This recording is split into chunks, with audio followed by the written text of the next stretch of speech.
Olá, tudo bem? Como vai?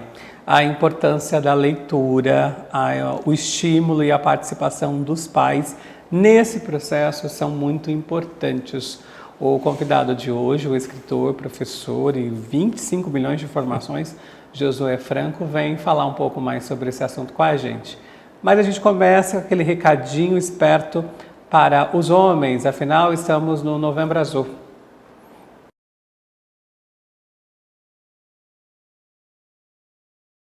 Já estamos de volta para falar agora sobre literatura com uma pessoa que entende muito do assunto, que é meu amigo Josué Franco, escritor, professor e, como eu disse aí na abertura, tem 327 formações. Querido, obrigado pela presença.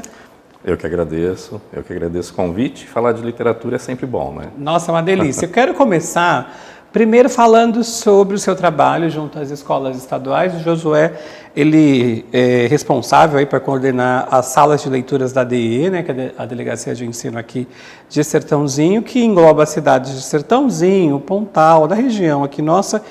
E eu imagino que deve ser um esforço gigante para coordenar tanta gente e mobilizar tantos alunos. Acertei ou errei? Acertou. Tanto que a gente acaba não fazendo isso sozinho, né? Sim. Então eu tenho uma parceira lá de programa, que é a Débora, e a gente faz isso juntos. Mas nós temos este ano uma média de 26 salas de leitura, e a gente trata com essa denominação de sala de leitura e não bibliotecas escolares, né? Mesmo porque é um espaço muito vivo, né? Onde não só acontece leituras, mas uma série de outras atividades escolares que acabam indo para esse espaço. E também não é essa questão de biblioteca, porque o que a gente frisa muito sobre a questão da leitura, e para o ano que vem, praticamente a gente vai mudar, o Estado vai mudar essa denominação de professores de sala de leitura para professores articuladores de leitura. Porque não necessariamente, Orlando, a gente precisa ter um espaço físico, tá, dentro da escola.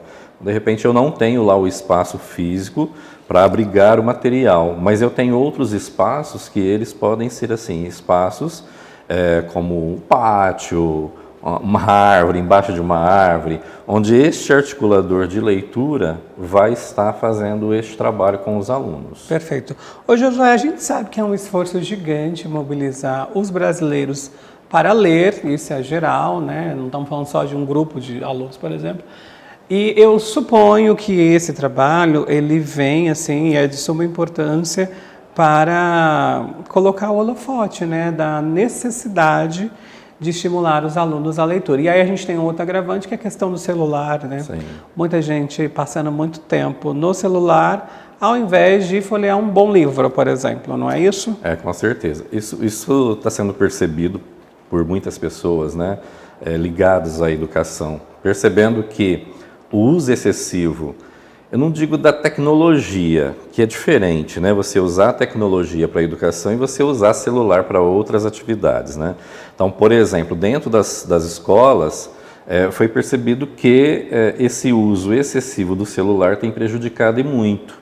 Não que o aluno não lê, ele acaba lendo no celular mensagens, né? Assiste a vídeos, se comunica bastante com os seus colegas, mas são tudo coisas assim artificiais, superficiais, superficiais. E ele pegar realmente um livro para fazer uma leitura, né, que tem ali o começo, meio e fim, e entender aquela obra e utilizá-la não só para a sua vida cotidiana, porque a gente aproveita muito daquilo que a gente lê para o nosso dia a dia, né, uma série de relações, mas também ele ter, digamos assim, um compromisso com a literatura. E isso a gente veio percebendo que foi se perdendo com o tempo. Tanto que a própria Secretaria de Educação, a SEDUC, criou uma plataforma de leitura. Tá? Eu, por exemplo, gosto muito do livro físico, mas a plataforma ela é uma opção para aqueles alunos que não gostam do físico e, de repente, não têm condições de adquirir um livro, né? Então, isso facilita bastante. Mas é um trabalho muito árduo, porque a gente também tem muitos adultos e família que não lê. Que né? Não então, estimula. Não estimula. Eu brinco muito, às vezes, em formação com os professores, que o nosso aluno por exemplo, ele não tem visto isso aqui na casa dele. Alguém com um livro lendo. Muito raro hoje. As nossas crianças chegarem em casa, o nosso adolescente chegar lá e ver alguém lendo um livro. E se isso não acontecer na escola, daqui a pouco esse material acaba entrando em extinção e a leitura vai entrar em extinção. Então é um trabalho realmente árduo, mas que a gente precisa ter, como o próprio Estado está usando, esses articuladores de leitura, para tentar desenvolver isso, não só dentro da escola, mas em qualquer outro ambiente. Eu conheço, em especial, né, em 2 salas dessas de leitura, na Escola Balardim e da Anícia, né? A Dani faz um trabalho muito interessante na Balardim, a Vilma Sueli lá na Anícia.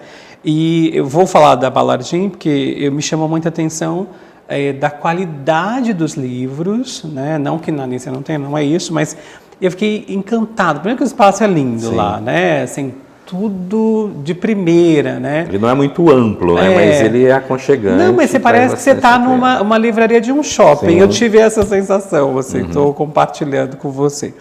E aí, eu queria saber quais são as devolutivas que essas professoras dão para vocês. Tipo, olha, esse mês a gente teve um estímulo, tiveram muitas participações. O que elas trazem para vocês dessas experiências? Então, nós trabalhamos, assim, geralmente nós fazemos as formações, né, as capacitações para esses professores das salas de leitura. E fora as atividades que nós temos dentro da própria diretoria, né, sobre leitura, a gente também tem uma demanda que vem da SEDUC, que é a mediação em linguagem. Então, a gente teve no primeiro semestre a produção de radionovela, né, e agora no segundo o vídeo minuto, né, que é você contar uma história em 1 minuto, através de imagem, ou mesmo de diálogos. Então, fora essas atividades que chegam da SEDUC, nós temos as nossas práticas, que é desenvolvido com esses professores. E a devolutiva ela é muito boa, graças a Deus, né? Tanto que a gente fez agora, recentemente, um sarau de culminância de todas as escolas, né, da região de Sertãozinho. Então, todos os professores de sala de leitura trouxeram para esse sarau uma atividade que eles, melhor, 2 atividades que eles desenvolveram na escola deles a partir da leitura. Então, percebe-se que há uma importância muito grande e que essa devolutiva realmente tem gerado algo significativo. Porque quando a gente fala de leitura, a gente não pensa só na área da linguagem, língua portuguesa, por exemplo. A gente sabe que se um aluno lê bem e se ele tem uma compreensão boa de um texto, ele vai conseguir se sobressair em qualquer outra área, né? E ele consegue até ir deslanchando e fazendo as suas leituras até meio que sozinho. Mas quando ele tem essa dificuldade de ler e de compreender, quando ele não tem, por exemplo, uma fluência leitora, né, que a gente diz, a gente pega aluno às vezes que para ele ler uma frase ele demora um tempão. Quando ele termina aquela frase ele já esqueceu o que tinha no início dela. Então essa fluência leitora a gente tem trabalhado muito com esses professores, fazer com que o aluno leia, que ele tenha essa fluência e obviamente que ele tenha ali uma boa interpretação daquilo que ele está lendo, tá? Isso faz toda a diferença aí na vida escolar. E eu acho que também tem aquela questão do movimento que a Secretaria tem feito, né, de mudar, por exemplo, a grade e ampliar isso, né, essa questão do letramento. E vejo esse movimento com os bons olhos, porque esses alunos serão mais aulas de redação, de português, para E queria que você contasse sobre isso, esse projeto aí, essa nova forma de ampliar o uso do nosso idioma, tão maltratado às vezes, né? Sim.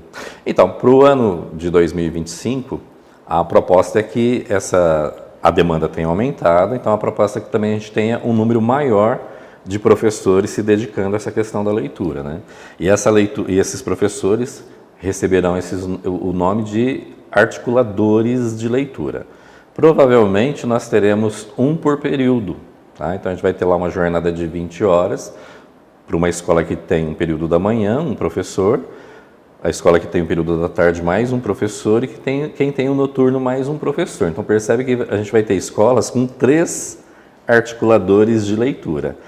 Só que para isso é interessante que esse professor realmente tenha um perfil de leitor, porque a gente só consegue fazer com que o outro vá tomando gosto pela leitura, e a gente tem trocado muito essa questão de hábito de leitura pela prática de leitura, porque hábito é algo que você começa a fazer assim meio que mecanicamente, né? Então eu tenho um hábito de acordar, escovar os dentes, trocar de roupa, e eu faço isso mecanicamente. Agora, a leitura, quando eu crio um certo prazer em ler, né?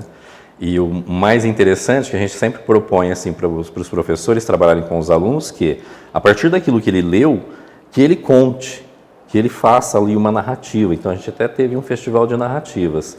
Então, ele pegava um livro físico ou da plataforma e fazia depois essa leitura para os seus colegas. Isso gera realmente um engajamento muito maior, gera a participação dos outros, que de repente não tem lá muita facilidade ou não gosta até o momento da leitura. Então você vai propondo essas atividades para que eles vão realmente despertando. Agora, para isso, realmente depende muito desses professores que são esses articuladores. Tá? Se ele realmente é um leitor, a gente espera, né, que todos os professores sejam leitores, mas a gente tem aqueles que se destacam um pouco mais, né? Então, você vê professores, às vezes, que eles estão sempre com um livro ali em mãos, né, um texto. Então, esse professor é o perfil que as nossas escolas esperam. E a gente espera que a gente tenha esse professor ali engajado. Um bom espelho para esses alunos. Espelho. Né? Ô, Josué, eu queria dar um salto, mas é claro, falando ainda sobre literatura, da sua experiência como escritor, né? Como eu disse, você é um escritor já com uma trajetória, né, nessa área, super referência aqui na região e no Brasil, chiquérrimo, já foi secretário de Educação, de Cultura, esse moço sabe tudo. E você tem um perfil muito com um olhar focado para a literatura infantil, né? Sim, a princípio, né? Eu pretendo. Eu tenho 2 projetos para o ano de 2025, não sei se eu vou conseguir concluí-los, espero que sim, mas aí eu já tenho um livro adulto, né, para o próximo ano. E tem um auto que é uma encomenda de uma editora, né? Um auto que eu estou finalizando. Mas, a princípio, eu iniciei minha carreira com a literatura infantil. Primeiro porque eu sempre gostei da literatura infantil e eu comecei como professor numa época que a gente não tinha essas famosas salas de leitura, né? E eu não tinha livros dentro da escola com uma certa abundância que nós temos hoje. Então, muita coisa a gente tinha que criar. E, às vezes, quando eu tinha algum livro, o livro-texto do aluno, o paradidático e o didático, e eu não encontrava ali uma referência daquilo que eu queria, eu acabava escrevendo os textos, na época rodava no mimeógrafo, e entregava para os meus alunos. Aquele cheiro de álcool, é isso? Mas era um texto autoral, entendeu? Meu. E isso foi me levando a querer escrever, né? Então, eu tenho muita coisa publicada que eu escrevi quando eu dava aula para os alunos do 4º, 5º ano, na época, né? Então, e aí eu comecei a trilhar esse caminho da literatura infantil também por uma questão de mercado, né? Hoje nós vendemos muito mais livros para crianças do que para adolescente e adulto. Então, as escolas solicitam, né? Lá no passado, quando eu falo de sala de leitura, e eu fico encantado, como você mesmo disse, visitando a sala do Balardim, a gente se encanta com a gama, né? Com a grande quantidade de material que as escolas têm, né? E fora o material físico, a gente também tem a plataforma Leia. Mas, na minha época, que eu sou bem mais velho que você, a gente tinha que comprar esses livros para ler. A gente lia também, no mínimo, aí, um livro por bimestre, mas os nossos pais tinham que bancar esse livro para que a gente lesse e fizesse a famosa prova do livro, né? Que eu não vejo problema nenhum e que eu aprendi a ler assim e a gostar da literatura assim também, tá? Mas esse meu caminho tem sempre um enfoque. Tá? O livro Açucena, por exemplo, que a gente tem aqui, ele vai tratar sobre... Ele é um livro de um paradidático, de literatura infantil, mas ele trata da questão da cadeia alimentar, tá? Dentro do reino animal, e da metamorfose, que metamorfose é uma coisa que mexe muito comigo, porque, para mim, é o exemplo único assim de transformação, né? Então eu falo que nós aqui também estamos numa metamorfose, né? Sim. Não sei quando a gente vai criar nossas asas aí e voar de fato, mas ele trata desse assunto. E outros livros que eu vou trabalhando dentro dessa vertente, por exemplo, Uma Família Diferente, que eu trato do tema adoção, né? Aí eu tenho Quintais, que é uma referência sobre a minha infância. A minha infância, quando eu era criança, os nossos quintais encontrava um quintal com outro com os outros, e muitos nem tinham cerca, né? Naquela época era cerca, não era nem muro. Era um quintal só. Isso. E ali a gente tinha muitos bichos, né? Os pais da gente criavam muito bicho.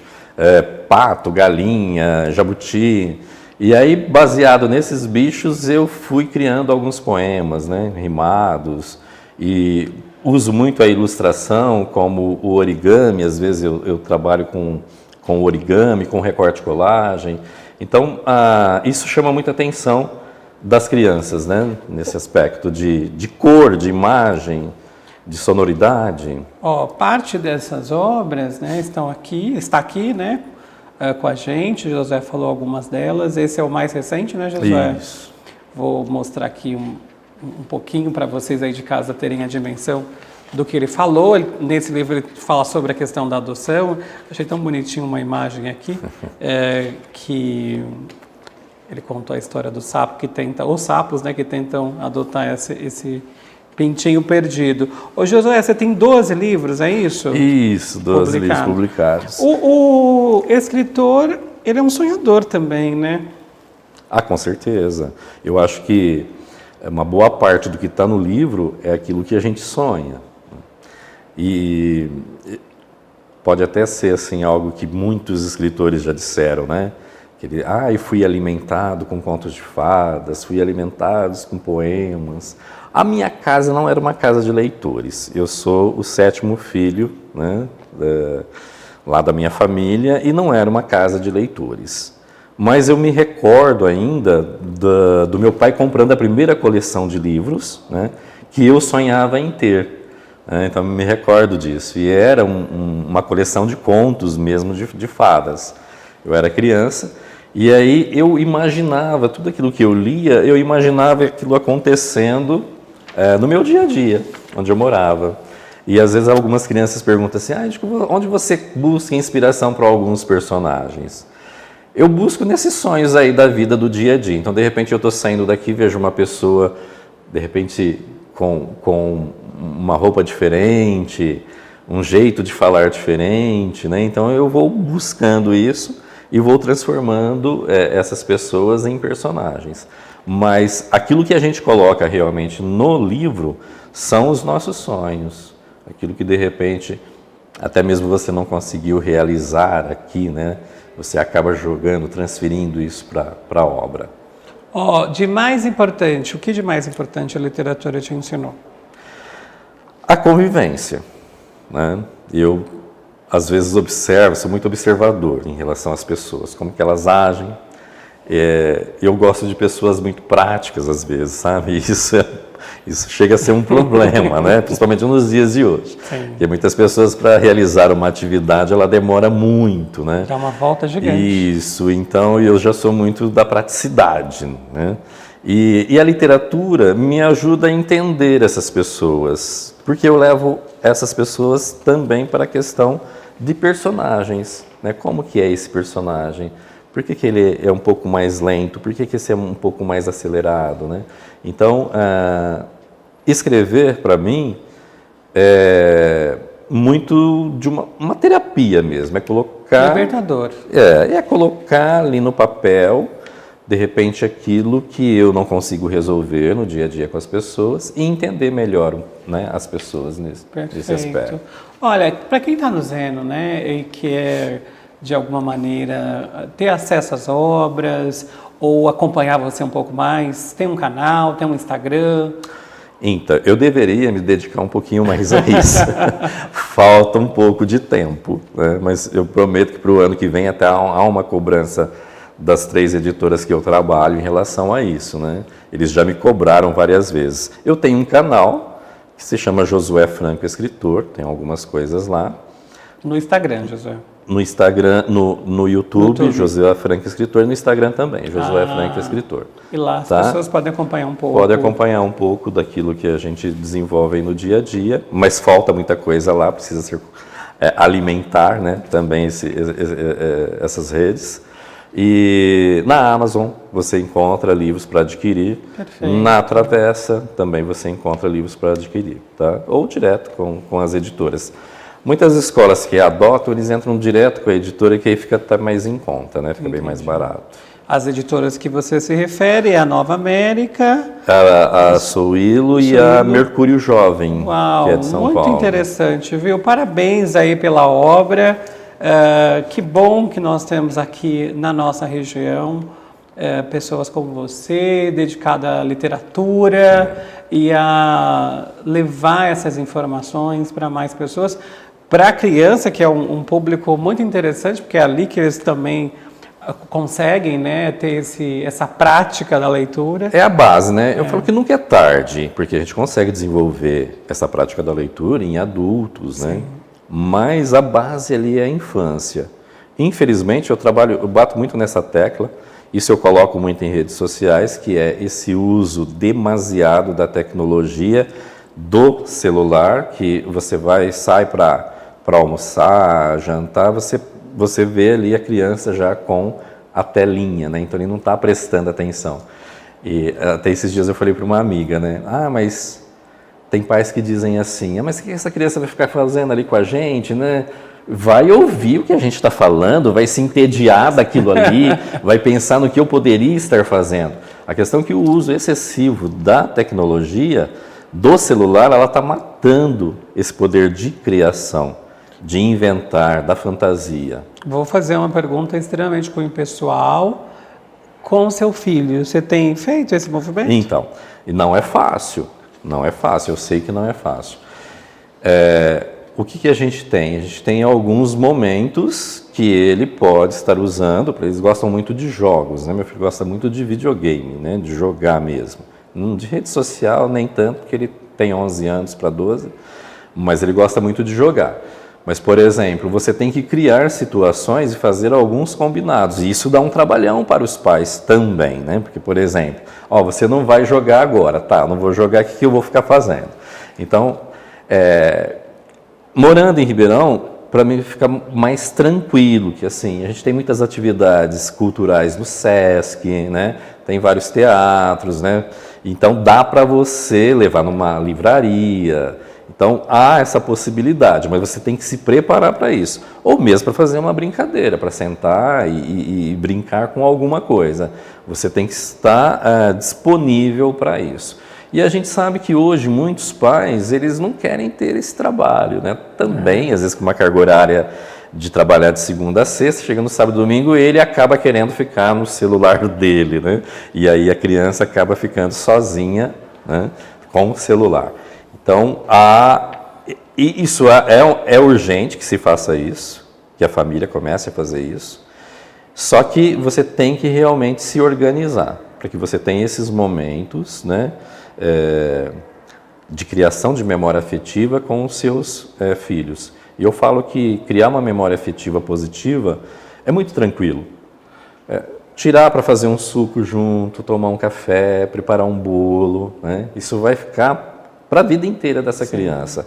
Só que muitos acabam não tirando esse tempinho e aí acaba entregando lá os jogos ou um celular para a criança. E eu tenho visto isso com crianças muito novas. Como minha mãe fala, né? É um tempo valioso. Sim. Né? Querido, muito obrigado, viu? Volte mais vezes aqui para contar. O ano que vem, quando você lançar esses livros, você volta aqui também para contar. Com certeza. Para a nossa audiência aí, o que está vindo. E vai ser um prazer recebê-lo novamente aqui. Conte sempre com a TV Câmara, viu? Eu que agradeço o convite e estou aí sempre aberto para falar sobre leitura, sobre a literatura. A gente tem aí uma gama também de escritores muito bons, né? Que a gente poderia estar falando sobre eles. O meu escritor, meu patrono, é o Vinícius de Moraes. E ele tem uma responsabilidade, uma participação muito grande na minha vida como escritor, porque eu me baseei muito nas obras dele também. E falar sobre literatura é sempre bom e a gente não pode desistir nunca, né? As pesquisas às vezes acabam mostrando que o pessoal tem lido muito pouco, mas nós estamos aí para tentar reforçar isso no dia a dia. E parabéns pelo trabalho nas salas de leitura, com essa turma toda que você falou, né? Com a Débora, que te ajuda também. É um trabalho, como você falou também em algum momento, difícil, mas eu entendo que deve, lá no fundo, ser muito prazeroso, né? Quando vocês buscam esses exemplos, né? Fulano que não gostava de ler, começou a ler mais, né? Eu acho que deve ser bem... E essa participação aí, esse apoio desses professores, né? Agora, articuladores de leitura, a gente depende e precisa muito deles dentro das escolas. E muito obrigado, viu, querido? Volte mais vezes. Olha, vamos falar agora com a Joyce. Oi, Joyce. Olá, tudo bem? Eu sou a Joyce Ribeiro, intérprete de Libras aqui da Câmara Municipal de Sertãozinho. E estou aqui para ensinar alguns sinais para vocês novamente. Hoje nós vamos aprender alguns sinais de prédios públicos. Vamos conhecer alguns? O primeiro, que é aqui a nossa casa, a Câmara. Letra C e o V de vereador. Câmara. Câmara Municipal. Câmara Municipal. Sempre que se referir a alguma coisa municipal, este é o sinal. Municipal. Escola é a casa. Escola. Escola. Hospital. Indicador 1, 2. Indicador dobra. Hospital. Igreja, casa e a cruzinha. Igreja. Prefeitura. Dedão no meio. Prefeitura. Prefeitura. Alguns surdos usam a casa e a prefeitura. Por quê? O sinal de prefeito também é esse. Mas como eu vou saber diferenciar? Tudo vai do contexto da conversa que você está tendo com o surdo. Mas vamos supor que na frase seja: eu vou na prefeitura falar com o prefeito, então vai ficar um pouco confuso. Então pode-se usar casa, prefeitura. Ou prefeitura só, também está tudo certo. Esses foram os sinais de hoje e até o próximo programa. Valeu, Joyce. Olha, muito obrigado, viu, pelas informações. Reforço que você aí de casa pode acompanhar as informações da Câmara em todas essas redes sociais que estão aparecendo aqui embaixo. Também lembro que está rolando uma exposição cultural aqui na nossa Casa de Leis.